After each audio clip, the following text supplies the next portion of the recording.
Hi, welcome to Homegrown, and today we're going to talk about small flocks or backyard flocks. One of the key components of deciding when you have a small or backyard flock is determining what you want from that flock.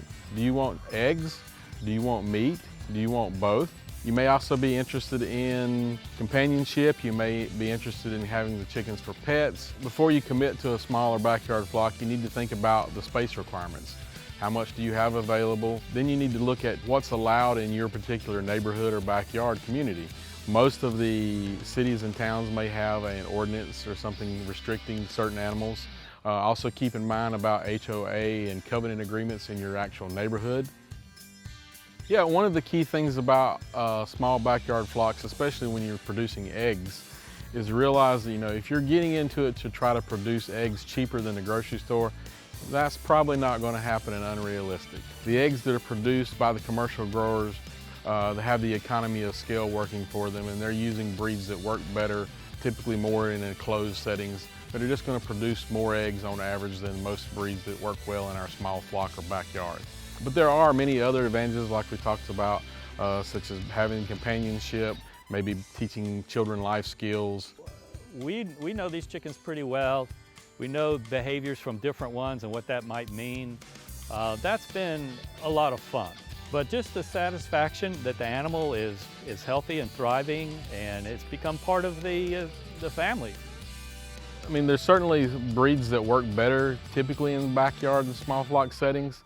Some of that's again based on whether you want to have just eggs or eggs and meat production. But there's also breeds that tend to be a little more tame and less active, tend to make a little less noise. They tend to have less fighting issues. So those are things you want to consider when choosing your breeds. The other big consideration for a lot of people is egg color. Egg color is determined by the breed of chicken that lays them. So our chickens, and this has been a lot of fun. We have 4 different breeds. This one is from an Easter egger, it's called, and it could actually have been a pink egg or a green egg. They came out light blue, and so once they've laid the first egg, that color will always be its color.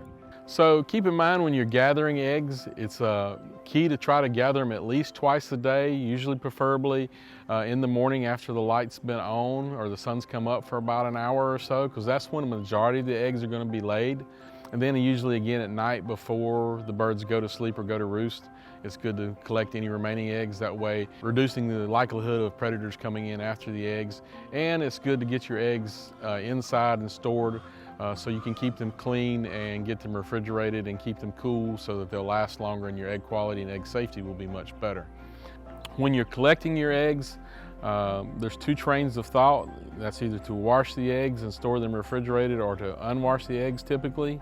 Generally, at most small flock producers, we recommend that you try to not wash the eggs. Most of the time, if you do a good job of keeping your nest boxes clean, you have an adequate number of nest boxes for your hens, and you collect the eggs regularly, they'll be fairly clean. And if there's any debris or anything on them, a lot of times you can just remove that with a slight scrub of your fingernail or something like a soft kitchen scrub pad. Realize you are responsible for keeping the birds on your property.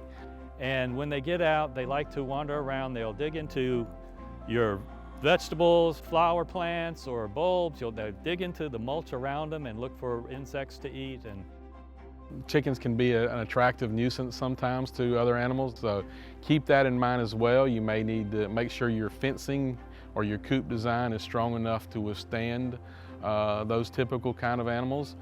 Be aware of those things as far as predators and concerns for your bird safety and for your own protection. For our safety of our animals and for biosecurity is the term that we like to use in protecting our flock.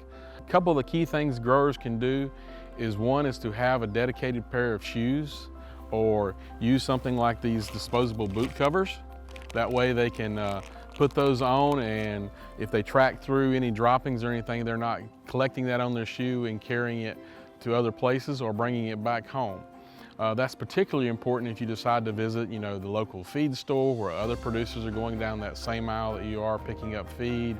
So if you don't bring disease home, that's the number 1 step in preventing disease to begin with. For small and backyard flock owners, In Extension, we have several resources that we can make available to you, talking about general care and bird health.